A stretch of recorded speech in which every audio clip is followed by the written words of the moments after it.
Okay, this video is about current applications of some of the lessons or stories, mostly in the Iliad and then in the Laches, but just in general, how Greek art discusses war, and especially the Iliad.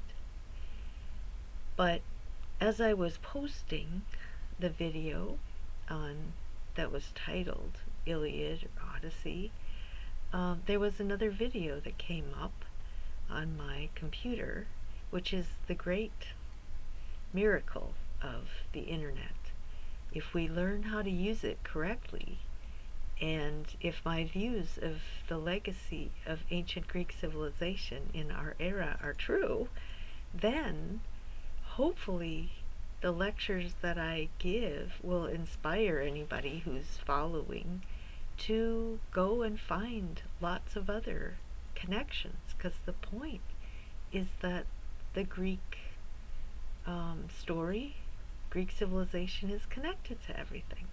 So let me summarize some of the videos I watched by a man named Dr. Jonathan Shea. And then after that, my original plan was to summarize a bit a video by Robert McNamara called The Fog of War, where he talks about Vietnam. And he created that video right about the time we went into Iraq, however you want to define it. Invasion or protection or Operation Freedom or whatever. Because I think McNamara was trying to tell us indirectly that we're not following these principles that were the lessons he learned.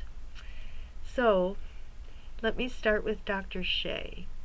Dr. Shea gives lectures about Homeric epic and the treatment of post-traumatic stress disorder, for example.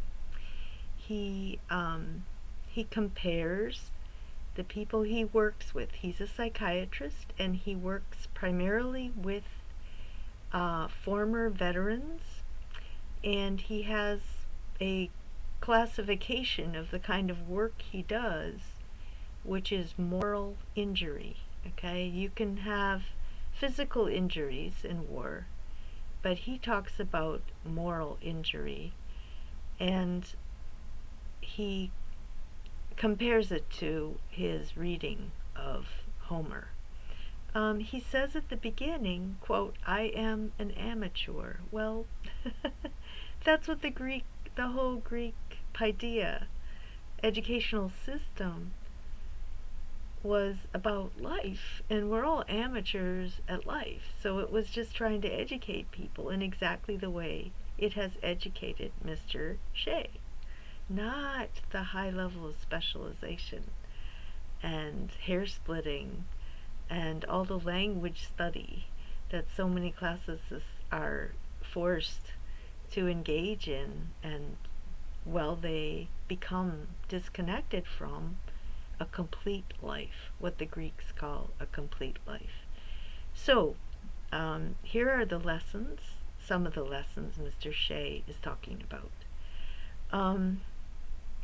He's really worried about the leadership, the either corruption of leaders in the military or just the incompetence. And that's just like the Iliad. The big problem was Agamemnon's abuse of his power. And Dr. Shea is noticing that. He said what really matters to prevent soldiers from having permanent psychological wounds is, first of all, camaraderie, that they should have some cohesion, that they should be able to be in the same groups over a period of years, so they have friendship bonds and they can reinforce each other, protect each other, care about each other, that the line leaders know what they're doing, and that they have the appropriate training. And apparently the militaries excuse or explanation for all these problems is the personnel system. Somehow the people in personnel aren't getting it right. So we have all these institutional issues. Um, but Mr. Shea is talking about um, the soldiers on the ground, the boots on the ground, have a sense of betrayal of their own sense of right and wrong by the people in authority at various levels. And this sense of betrayal causes their character to get deformed, and they psychologically desert. Even if they don't literally desert, they psychologically desert. They detach themselves, they become abusive, they hide in drugs and alcohol sometimes. Their character just changes. And Mr. Shea says even their only way to recover, like when they are finished with war, they need to recover in a community with peers. And so Mr. Shea is a credentialed mental health professional. He says, I have many, many degrees, but I don't have any power to heal because only the military personnel who've been wounded can only heal each other. All he does is listen to them. He has memorized all the cookie cutter treatments and diagnoses, all the book prescriptions, but that doesn't work. What works is people who've been there talking to each other, and he says the point is how to help them have a flourishing life. And they talk about horrible things that people say to them, like, well, you volunteered for this. Well, when soldiers volunteer, they don't sign up to be slaves for the state. They don't sign up to follow the commands of authorities who, once they get in the military, they think are corrupt, telling them to slaughter people rather than to fight for some worthy cause. And then when they leave the service, they are treated just like numbers in a cost-benefit analysis. So they get explained their benefits and who they go to and how many years of this and that kind of benefit, so that you can run in the next group of recruits, rather than any sort of humane re-entry into society, recognition of emotional wounding and the need for healing. It's just, he says it's pretty bad. So then he compares this to Achilles and Agamemnon. So Agamemnon violated the soldier's sense of right and wrong when he rejected the Delphic priest's request to give his daughter back. Well, yes, I said that in my own presentation, but here now Mr. Shea is attaching it to real life, which is exactly what I think needs to go on. And he also points out some things that, again, everybody picks out different things, but that Achilles is a tragic figure, and I was too harsh on him when I talked about him, that there are flashback stories of Achilles being a much more noble character, and he gets corrupted by war. He gets abused by Agamemnon, and he goes bad. He overreacts and does a lot of damage. But who started it? So a lot of former military, or even when they're in the military, they can do some pretty brutal things, get a very bad reputation. One of my best friends from high school was a psychiatric nurse. Her clients tended to be Vietnam veterans who were drug addicts, abusers, but she worked with them with their wounding. That was, they just felt completely denigrated, and you have to deal with that. So Mr. Shea has the same problems. But Achilles had that problem also.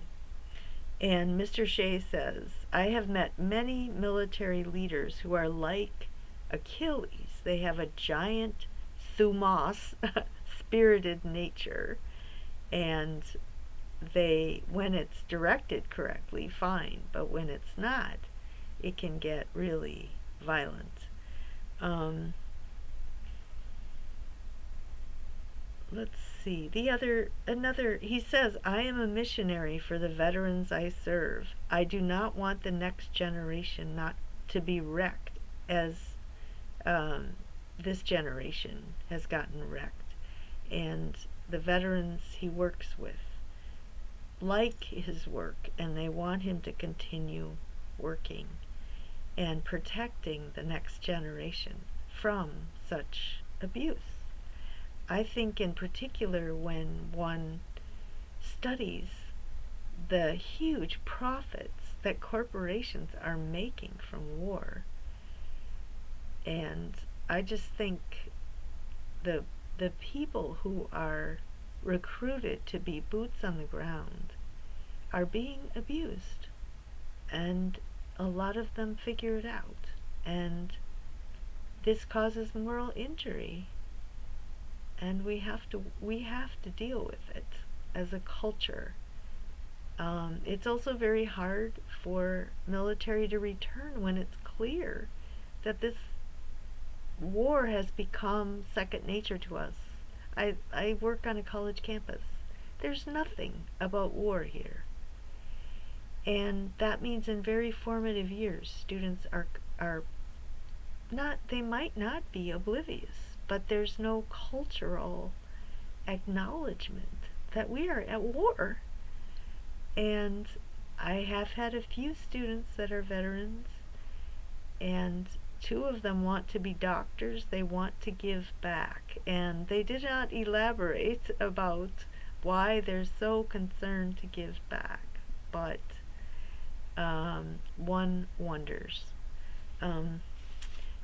Okay, so with Mr. Shea, there are lots of things I could say, but I'm just going to direct you to his website. The other issue okay, so then the other issue is Robert McNamara, and he came up with a series of principles, and I think they're just so amazing because Homer and art, the way the Greeks used art to educate people, the way art educates you emotionally, not just intellectually, is very closely related to what Mr. McNamara describes as his principles. So Mr. McNamara is a very principled man, right? He thinks in principles. But he recognizes that emotions matter, and that he lacked some of the emotions that would have gotten him to rethink what he was doing when he was orchestrating the Vietnam War. I remember, he was thought of as the architect of the Vietnam War, although he did step down long before the war was over. Still, he was very influential in the construction of that war. So, what did he say? His first principle is empathize with your enemy. So, I mean, that's exactly what Greek art tries to do, and the Paideia method of education. So when Aristotle says tragedy is about a catharsis of pity and fear, pity is pathos and phobos. So pathos is passive emotions. It's when you get hit, with all these negative emotions. And obviously people in these situations are completely overwhelmed by a series of negative emotions. And then you fear when you hear about these stories and you think about these characters. You fear for your own capacity to do that. I could think that. I could do that. I get that. And then you flush that out. I've got to learn, when I get into that kind of critical situation, I'm not going to react that way. I'm going to remember Medea, remember Agamemnon. Don't do that. Flush it out. And it gives you more moral strength. So in McNamara's case, he just puts empathy as a principle. In the case of Greek paideia, empathy is the goal of the emotional, artistic, educational process. You aren't going to think differently if you don't also feel differently. Okay, the second principle is rationality will not save us. And of course, Mr. McNamara was a classic Apollonian character. He had all the data, and he talks about that in the video. He has so much data, and he's just all he's a great number cruncher. And he was at the Ford company before he got asked to be the Department of Defense, the head of the DoD by John Kennedy, because Kennedy wanted somebody who would come in there and be rational. So Mr. McNamara realizes that data is not enough, especially if you don't empathize. Obviously, you don't know what's going on. You can number crunch all you want, and you can come up with a million reasons, but you've got the wrong goal, the wrong context. You're not doing the right thing. Now, this is classic in the Greek mythology about Apollo. Apollo is rational, but he can be emotionally immature, and he can be unjust, and he doesn't necessarily get the right idea of the good. That's noetic. That's mind. Mind is the capacity to see what's best by nature and what's best in the situation. Different capacity. And McNamara is getting that. So he said that. He also said that he was trying to be efficient, but he had a reputation for being, quote, a cold-hearted logic machine, an arrogant man who believes he has all the answers and never makes a mistake. So he came across as extremely Apollonian, and now what he says is he had good intentions. He's a tragic character, right? He just made mistakes, but he admits he made mistakes. His principle number 3 is there's something beyond oneself. And he describes about how, I think he went to Harvard, Stanford, he was, the smart guy. He said, I loved Plato, Aristotle, logic, and ethics because they stressed values and each citizen's responsibility to society. So, again, he gets that. It's just that the characters in Homer, the characters in Greek tragedy, they all have really good reasons for what they're doing. Some of the characters in Plato's dialogues are cynical, but they value, they think everyone values just pleasure, power, status. But McNamara had a set of values. He just calculated the wrong means to his ends, and he understands that now. And Greek tragedy and paideia in general shows you that just because you have reasons, just because you have good reasons, Just because you think what you're doing is just and right and virtuous doesn't mean it is. It doesn't mean that at all. So you don't use that as any kind of reason to think you're right. Just because you think you're right, it means nothing. Tragic good intentions. The road to hell is paved with good intentions. And McNamara, that's one of his principles. Lesson number 4 is maximize efficiency.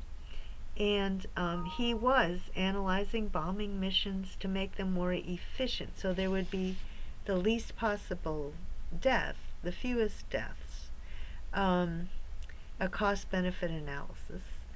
But he contrasts his own process with another very powerful commander named Curtis Lemay. Curtis Lemay was the opposite of McNamara. The dynamic between them is so much like Laches and Nicias in Plato's Laches dialogue that it's just stunning. If people would just read those, they would be stunned. Because Laches in the dialogue is the boots on the ground guy, the guy who can go out in a dangerous situation and be real macho. This was Lemay, and he just wanted to bomb the tar out of everybody. He talks about the bombing of Japan, and that's okay with Lemay, but it wasn't necessarily okay with McNamara.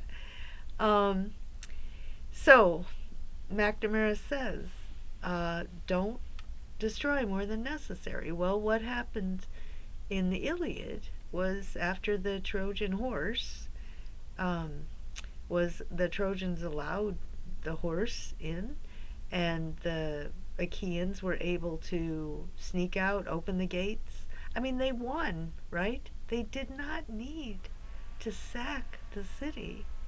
They did not need to be brutal.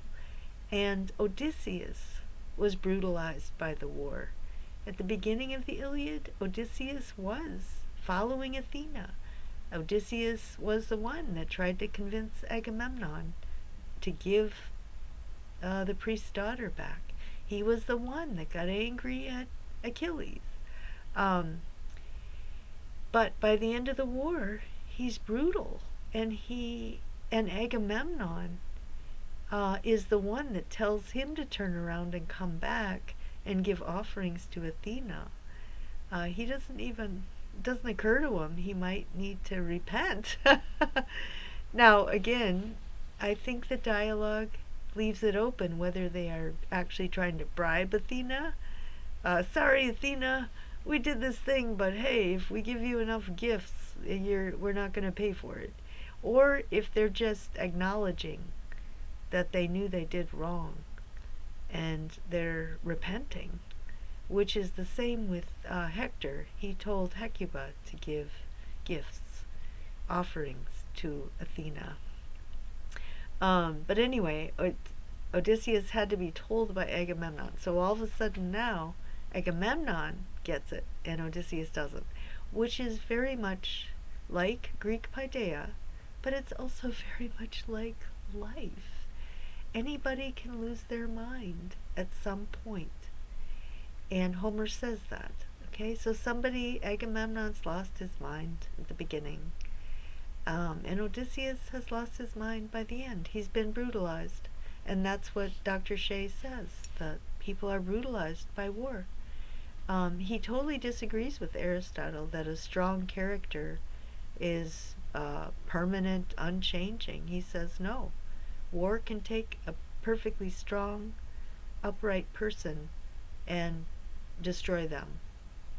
And that's what Homer has that. The images in Homer are more like that. Then McNamara's next principle is proportionality should be a guideline in war. And he talks about the bombing of Japanese cities. And I didn't know this. It's terrible what Americans do not know. Lemay led the plan to bomb 67 Japanese cities, killing 50 to 95% of the people even before the nuclear bombs were dropped. And the video has approximately the size of the cities compared to an American city, and what percentage of those cities was bombed and how many people died. And it's outrageous, and Americans don't know that. But again, proportionality got lost in the Iliad, and it gets lost in war because it's a critical time. And again, you've got to have the leadership to prevent extremes. I mean, how can you have civilized killing? Civilized killing is a contradiction, but that's what war has to somehow structure civilization within the context of killing for the, it's terrible. But and McNamara asks, is an action immoral if you lose the war, but moral if you win?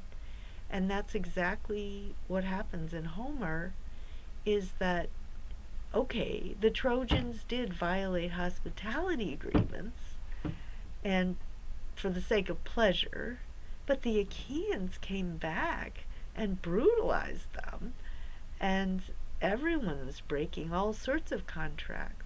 The Achaeans broke the contract to Achilles refused to allow the burial of whoever died in the duel between Hector and Achilles. This is a violation of one's covenant relationship with the gods, which is a lot more important than hospitality agreements between cities. So, yeah, Homer is trying to ask people that. Are the Achaeans moral because they have the just cause? No, obviously not. There's good and evil on both sides. That's why the gods are on both sides, and they switch sides, and it's complicated. Okay, lesson number 6, get the data. Okay, so even though efficiency, rationality aren't sufficient for doing the right thing, you better at least get the data. And so there's always problems in war with mixed messages, lack of information, and then people make mistakes. The next lesson was, be prepared to re-examine your reasoning.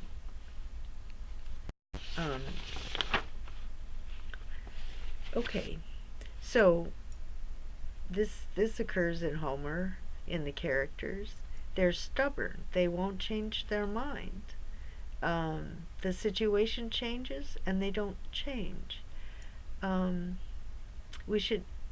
Okay, so again, that's the poetry tries to get you to want to re-examine your reasoning by showing what happens when people don't. Another lesson, believing and seeing are often both wrong. We see what we want to believe, he says. We were wrong. We had a mindset that led to our actions. We see incorrectly. We see what we want to believe. And that happens in the Iliad and Greek Paideia. People are blind. They ignore. They interpret things according to their own interests, without being aware of it lots of times, in the tragic situations. So the Greek Paideia is teaching that lesson in a way that tries to educate people emotionally as well as to understand that principle. And re-examine your reasoning is all about Socrates, living an examined life. Athens as a city was structured. Well, so was the assemblies of both the Achaeans and the Trojans are all about people gathering together and examining the situation and re-examining the situation and meeting again to reassess. So the institutional structure was there. It's just that people got it wrong. They voted wrong. They got manipulated into voting wrong, incorrectly. But the importance of continual examination is a constant theme and one of McNamara's principles. Another lesson: in order to do good, you may have to do evil. And of course, you want to minimize evil, but the Greeks are not radical pacifists. So they do think there's such a thing as just war. That's why Athena is the goddess of wisdom and war, and she's always arguing with her little stepbrother, Ares, who is the god of war, just for the sake of war. So Athena and Ares are always in conflict because war is only legitimate when it has to be, and there should not be brutality. She condemns Ares when he becomes brutal. So McNamara does think sometimes war is necessary. There were some pacifists who demonstrated against him. One in particular poured gasoline over himself and burned himself to death under McNamara's window at the Pentagon. And McNamara was crying just thinking about it. And he said that he believed he was one of the people that had the same values as the pacifists. He just felt like the way to solve the issue was to run a very efficient war campaign, to be careful not to kill people unnecessarily, and yet he still decided the whole thing was wrong. And then he says his last lesson is never say never, which is you can't. This is very Greek also. There aren't any universal principles like the Ten Commandments. You can't simplify the situation. You have to make particular judgments in particular situations. And that's what the Greek paideia is, giving you patterns of the kinds of situations people get in, and the kinds of judgments which are better or worse, because that's what life is like. It just doesn't fit into moral absolutist categories. And just, I think I mentioned this before, but in the Odyssey, in relation to the Cyclops, when Odysseus lied and said his name was No Man, that worked. That was a good plan. It was a good strategy to lie. Then, when he got into the ship and he was about to sail away, and he told the Cyclops, "Hey, you want to know who blinded you? Odysseus."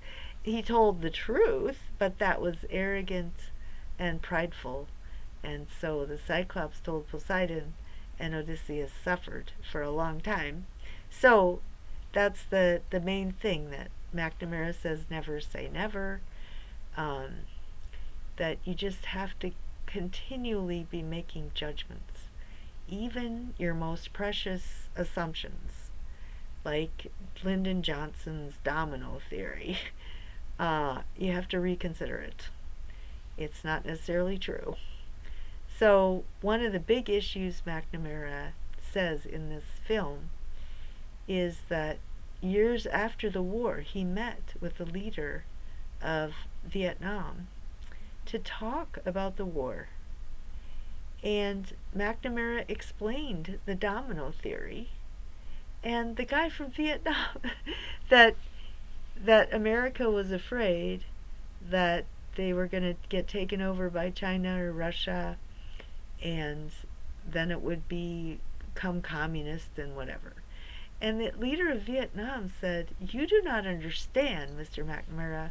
We've been fighting China for 1,000 years. We would never let China come into our country." And I think Americans didn't understand that the Vietnamese people associated America with the French. We weren't freedom fighters. We were colonizers. We were Westerners trying to control them. So, of course, they sided more with the Viet Cong. I went to Hanoi a couple years ago, and I've read about Ho Chi Minh, and we did not want to get on the wrong side of Ho Chi Minh. He was a national hero. We did not understand the situation. We did not. Our diplomacy and our intelligence were really defective. And given that, Mr. McNamara is right. I mean, he could be Apollonian, he could calculate all sorts of things, but you had the wrong premises, you had the wrong image of the situation. So, to conclude here, I would recommend that people who want to understand the legacy of ancient Greek civilization in our era should learn this tool of the difference between moral principles and the way the Greeks are trying to educate through patterns and intuitions. The Greek educational system is based on the assumption that nous, or intuition, is the highest power of the soul and the power that needs to be educated. And it includes emotions, particular actions, particular judgments, a way of life, plus a rational explanation, an account, a logos. So the texts, the educational texts, show actions, emotions, and logoi, but most of them are wrong. So the real education occurs in reflecting upon the texts, in what people go to the taverna afterwards and talk to each other about what they've heard. Homer was recited publicly, so obviously crowds would gather and then they would talk about it. And that's how they learned their own character. They learned the character of other people. They learned how to treat other people. And